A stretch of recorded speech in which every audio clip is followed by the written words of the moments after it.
روزہ کیوں رکھ رہا ہے؟ سب محلے میں رکھ رہے تھے، ہم نے بھی رکھ لیا۔ روزہ اس لیے رکھ رہا ہوں کہ لوگ برا نہ سمجھیں یا اسلام کا ایک حصہ ہے، اتنی ہی نیت تھی تو پھر اس نے روزے سے کچھ حاصل نہیں کیا، لیکن اسی روزے کو اللہ کے خوف سے رکھا، یہی تقوی ہے۔ تو خوف خدا، اللہ کا خوف آ جانا ہر عمل میں، یہی تقوی ہے۔ اور اگر یہ چیز نہیں ہے تو انسان بہت بڑے بڑے گناہ بھی کر جاتا ہے، اسے ڈر نہیں لگتا۔ روزہ چھوڑ دیا، اسے کوئی خوف ہی نہیں ہے، بلکہ دھڑلے سے لوگوں کے سامنے کہتا بھی پھر رہا ہو کہ مجھے یہ سب چیزوں میں وشواس نہیں، یقین نہیں ہے۔ یہ باتیں اس زبان سے آتی ہیں جس کے ہاں اللہ کا خوف ہے ہی نہیں، اللہ کا ڈر نہیں۔ اسی لیے قرآن میں اللہ نے فرمایا لعلکم تتقون، تم پر روزے اللہ نے فرض کیے ہیں تاکہ تمہیں تقوی مل جائے، اللہ کا خوف۔ اور یہ کتنی اہم چیز ہے میں آپ کو بتاؤں، خوف خدا۔ خوف خدا کا مطلب کہ اللہ کا ڈر، اللہ کا خوف، یہ تمہاری پوری باڈی کو صحیح کرتا ہے، اندر سے بھی باہر سے بھی۔ خوف خدا، تم ہر قدم پر اگر یہ سوچتے ہو کہ میرا رب مجھے دیکھ رہا ہے، جیسے کہ آپ کو پتہ ہے حدیث پاک میں حضور صلی اللہ تعالیٰ علیہ وسلم سے پوچھا بھی گیا احسان کیا ہے، یعنی نیکی کس کو کہتے ہیں؟ حضور نے فرمایا تم نماز ایسی پڑھو یا عبادت ایسے کرو جیسے تم اللہ کو دیکھ رہے ہو۔ اور اگر یہ نہیں ہو سکتا تم سے تو اتنا احساس تو رہے کہ اللہ تمہیں دیکھ رہا ہے۔ تو ہر عمل میں تمہارے یہ سوچ آئے کہ مجھے میرا رب دیکھ رہا ہے، تمہارے قدم سنبھل جائیں گے۔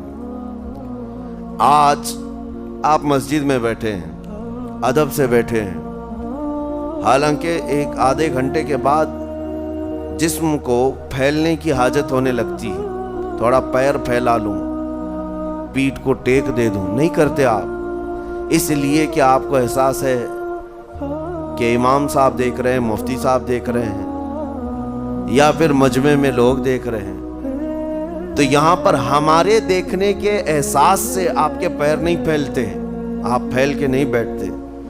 تو ہم میاں نہ سزا دینے والے نہ جزا دینے والے، یہی احساس اگر اللہ کے دیکھنے کا ہو جائے کہ میرا رب مجھے دیکھ رہا ہے، تو پھر آپ کو کسی نگرانی کی ضرورت نہیں، کہیں کسی سی سی ٹی وی کی ضرورت نہیں۔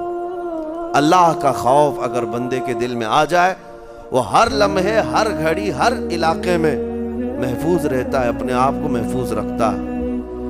میرے عزیزو، 4 سال کی عمر ہے امام اہل سنت فاضل بریلوی رحمۃ اللہ علیہ، امام محمد رضا خان رحمۃ اللہ علیہ 4 سال کی عمر میں روزہ رکھ لیا۔ گرمیوں کی شدت تھی، گھرانہ علمی گھرانہ ہے، باپ بھی بڑے عالم دین، دادا بھی بڑے عالم دین ہیں۔ 4 سال کی عمر میں روزہ تو رکھ لیا، اور جب تھوڑی دوپہر ڈھل گئی، اچھوں کی حالت دھوپ کے دنوں میں خراب ہونے لگتی ہے، تو شام ہونے کو قریب تھی کہ ایک کمرے کے اندر دادا محترم نے پوتے کو بند کر دیا اور کچھ پھل فروٹ ساری چیزیں اندر رکھ کر کے دروازہ باہر سے بند کر لیا۔ کہا بیٹا کھا لینا، میں کسی کو بتاؤں گا نہیں، کسی کو نہیں بولوں گا۔ 4 سال کی عمر ہے، تمہارا روزہ بھی رہے گا، کھا کر کے تھوڑا پیٹ ہلکا کر لینا۔ تو یہ دروازہ بند کر کے دادا محترم چلے گئے۔ کافی دیر کے بعد دروازہ کھلا تو وہ پھل فروٹ ویسے کے ویسے ہیں، بچہ ویسے ہی بیٹھا ہوا ہے۔ امام احمد رضا رحمۃ اللہ تعالی علیہ، 4 سال کی عمر کی بات کر رہا ہوں، دادا نے آ کر پوچھا بیٹا کھائے نہیں؟ دروازہ بند کر لیا تھا۔ تو 4 سال کی عمر میں مولانا امام احمد رضا کہنے لگے کھا تو لیتا، لیکن ہر گھڑی میرا مولا تو دیکھ رہا ہے، جس کے لیے روزہ رکھا وہ تو دیکھ رہا ہے۔ یہ ہے تقوی، یہ ہے خوف خدا، کہ اگر یہ کسی کے دل میں بیٹھ جائے، اسے لوگوں کو دکھانے کی یا لوگوں کے اسے دیکھنے کی کوئی ضرورت ہی نہیں۔ میرے عزیزو، تقوی حاصل کرنے کا یہ اتنا بہترین راستہ ہے، اتنا بہترین راستہ ہے۔ آپ روزہ ہیں، کس کو پتہ ہے؟ میں روزہ ہوں، کس کو پتہ ہے؟ یہ راز ہے میرے اور اللہ کے درمیان۔ آپ روزہ ہیں، یہ راز ہے آپ کے اور اللہ کے درمیان۔ بہت سارے موقع آپ کے پاس ہیں دن بھر میں، فجر سے لے کر عصر تک کئی مرتبہ وضو میں جانا پڑتا ہے، باضابطہ آپ کلی کر رہے ہیں، آدھا نگل جاتے، کس کو خبر ہے؟ یا کہیں چھپ کر کے کوئی ہلکی سی چیز چبا لیتے، کس کو خبر ہے؟ اس لیے کہ یہ اندرونی معاملہ ہے، راز ہے۔ آپ کھا رہے ہیں پی رہے ہیں یا نہیں کھا رہے ہیں نہیں پی رہے ہیں، یہ کوئی دوسرا نہیں کہہ سکتا، آپ کے اور آپ کے اللہ کے درمیان یہ راز ہے۔ اور آپ بچے ہوئے ہیں، حلق سوکھا ہے شام کے وقت اور پیٹ بھی پیٹ سے لگنے آ جاتی ہے۔ کام کرنے والے جانتے ہیں کہ شام ہوتے ہی روزے کا اثر کس قدر ظاہر ہوتا ہے۔ کام کرنے والوں کو زیادہ اثر پڑتا ہے، اے سی میں سونے والوں کو روزہ کہاں پتہ چلتا ہے۔ لیکن اس وقت بھی وہ نہ پانی کا ایک قطرہ حلق میں ڈالنا چاہتا ہے، نہ کوئی چیز چھپ کر کے چبانا چاہتا ہے۔ مجھے بتاؤ میرے عزیزو، کیوں اپنے آپ پر یہ تکلیف اور اپنے آپ پر یہ زیادتی کر رہے ہو؟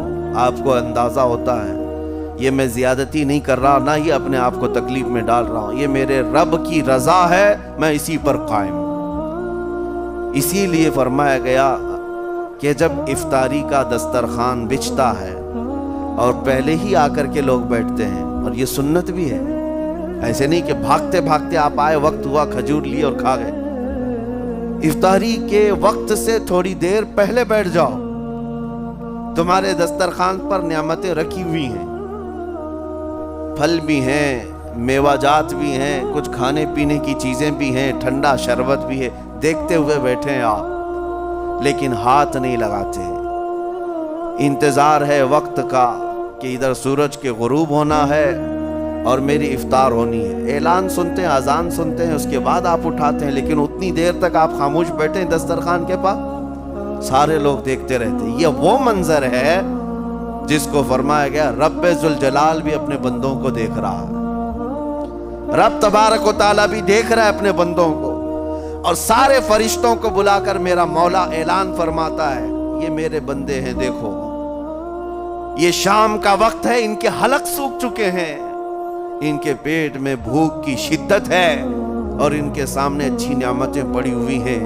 اے فرشتوں دیکھو میرے ان بندوں میں سے کوئی بھی ان نعمتوں کو ہاتھ نہیں لگاتا، یہ صرف اور صرف میرے لیے بھوکے اور پیاسے ہیں۔